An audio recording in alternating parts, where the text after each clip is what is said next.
চোখের পানির বিকল্প কোনো কিছু নাই। মানুষ 60 বছর, 70 বছর, 80 বছর, 90 বছর, 100 বছর হায়াতে জিন্দেগি হয়েছে, গোটা জীবন পাপ করেছে, নামাজ পড়ে নাই, রোজা করে নাই, হজ করে নাই, যাকাত দেয় নাই, হারাম খেয়েছে, মিথ্যা বলেছে, নাফরমানি করেছে, মূর্তির পায়ে সেজদা করেছে, খোদাকে মানে নাই। সে যখন জীবনের শেষ লগ্নে এসে চোখের পানি ছেড়ে আসমানের মালিককে ডাকে, জমিনের মালিককে ডাকে, আর বলতে থাকে, আয় মালিক, তুমি ছাড়া আমাকে ক্ষমা করার কেউ নাই, তুমি ছাড়া মাফ করার মতো কেউ নাই, হে আল্লাহ, আমার মতো পাপী কেউ নাই, আমাকে মাফ করুন। ولا يحسبن الذين يبخلون بما آتاهم الله من فضله وخيرا لهم بل هو شر لهم سيطوقون ما بخلوا به يوم القيامة ولله ميراث السماوات والأرض والله بما تعملون خبير. وقال النبي صلى الله عليه وسلم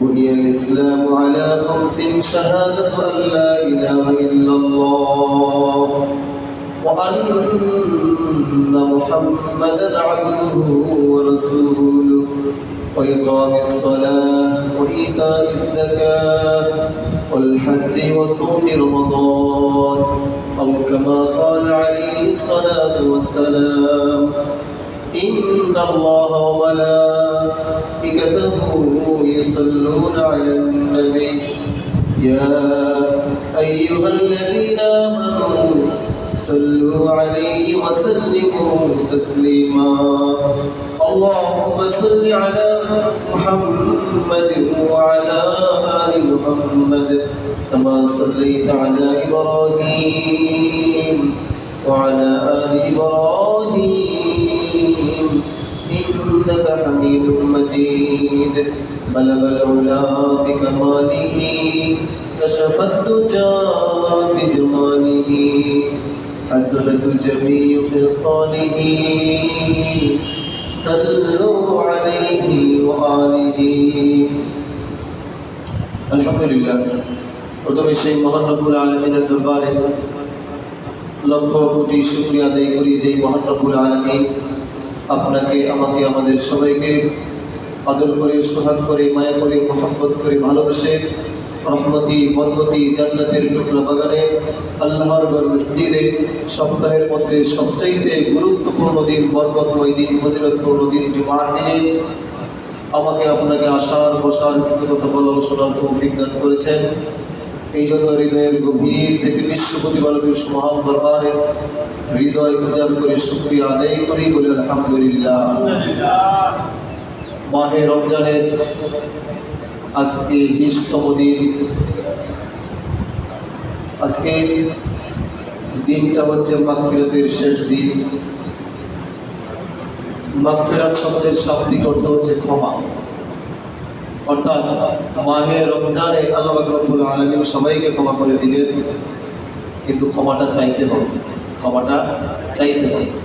ক্ষমা চাওয়ার আজকে হচ্ছে শেষ দিন, অর্থাৎ মাগফিরাতের শেষ দিন।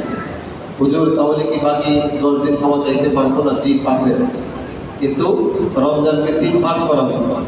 প্রথম 10 দিন রহমতের 10 দিন, দ্বিতীয় 10 দিন মাগফিরাতের 10 দিন, তৃতীয় 10 দিন নাজাতের 10 দিন।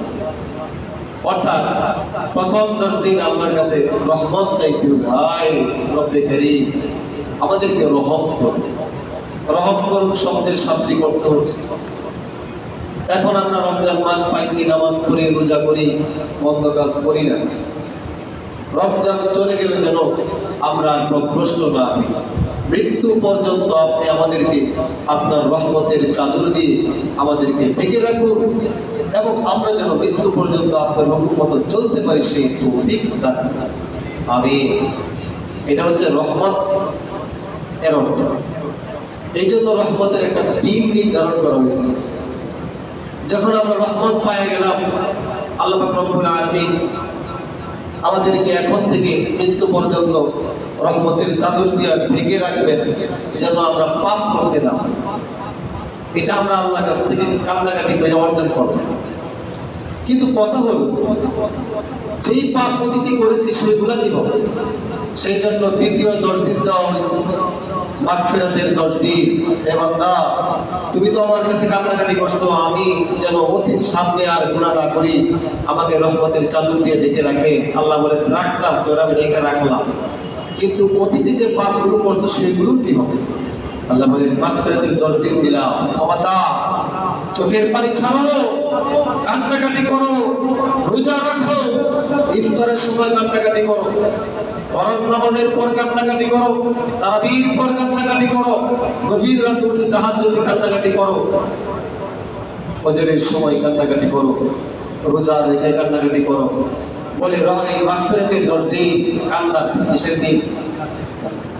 যখন আমি আল্লাহর কাছে কেঁদে কেঁদে বললাম, রব্বে কারীম, আমি তো বড় পাপী, আমার মতো পাপী কেউ নাই, তোমার মতো দয়ার সাগর, মায়ার সাগর, রহমান রহিম, পরওয়ারদিগার আলম কেউ নাই, তুমি আমাকে ক্ষমা করো।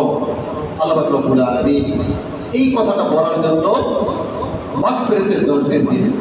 যখন আমরা আল্লাহকে এই কথা বললাম, হে আল্লাহ আমাকে মাফ করে দেন, হে আল্লাহ আমাকে মাফ করে দেন, চোখের পানি সারলাম।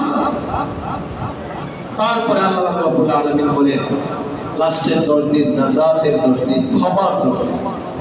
আমি নাজাত দিয়ে দেব, যাদের নাম জাহান্নামীদের তালিকায় দিয়েছিলাম তাদের নাম জাহান্নামীদের তালিকা থেকে কেটে জান্নাতীদের তালিকায় লিপিবদ্ধ করে দিলাম। সুবহানাল্লাহ। এই কারণে মাগফিরাতের 10 দিনের আজকে শেষ দিন। কান্নার দরকার আছে না নাই? ক্ষমা চাওয়ার দরকার আছে না নাই? ক্ষমা চাইতে হবে। বলে চোখের পানি বিকল্প কোনো কিছু নেই। আপনি একজন মানুষকে শতবার আবেদন করেন, তার কাছে আবদার পেশ করেন, সে আবদার গ্রহণ করে না। যখন হাতে ধরে চোখের পানি ছাড়ছেন, আমার তো এই জিনিসটা লাগবে, আমার উপায় নাই, তুমি আমাকে একটু সহযোগিতা করো। অথবা আপনি ভুল করেছেন, 10 জন মানুষ পাঠাইছেন আপনার পক্ষ থেকে, তারা গিয়ে বলো আমারটা ভুল হয়েছে, মাফ করো। এত বড় ভুল সে ক্ষমা করতে চায় না। যখন আপনি তার হাতে ধরে বলছেন, ভাই আমারে মাফ করে দিন, চোখ দিয়ে এক ফোঁটা পানি পড়ছে, ওই পাথর হৃদয়ের মানুষটাও সঙ্গে সঙ্গে তার মন ভরে যাবে, চোখের পানি দেখে আপনাকে মাফ করতে বাধ্য হবে। ঠিক কিনা যে বলে, আল্লাহুম্মা ইন্নী যালামতু নাফসি, হে আল্লাহ আমি আমার নিজের নফসের উপর জুলুম করেছি, কেমন জুলুম করেছি?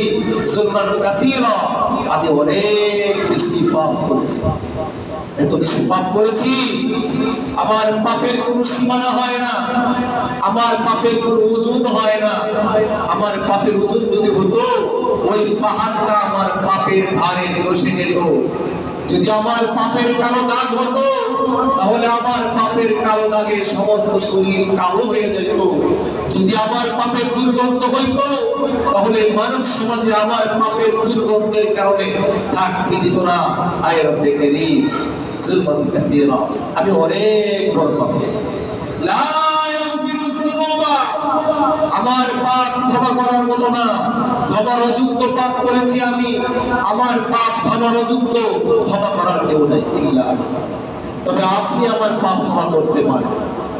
আপনি যেহেতু দয়ার সাগর, আপনি যেহেতু মায়ার সাগর, আপনি যেহেতু রহমান, আপনি রহিম, আপনি গফফার, তাহলে আপনি ছাড়া আমার পাপ ক্ষমা করার কেউ লা ইয়াগফিরু যুনুবা ইল্লা আনতা, চাইলে আপনি মাফ করতে পারেন। ফাগফিরলি, যেহেতু আপনি ছাড়া আমার পাপ ক্ষমা করার কেউ নাই, ফাগফিরলি, সুতরাং আপনি আমার পাপ মাফ করে দিন। ইয়া আল্লাহ, মাগফিরাতান মিন ইনদিক, আপনি আমার পাপ ওই সমস্ত ব্যক্তিদের মতো ক্ষমা করুন যারা আপনার কাছ থেকে ক্ষমা পেয়েছে। সুবহানাল্লাহ। অর্থাৎ জাহিলি যুগে অসভ্য মানুষগুলো যখন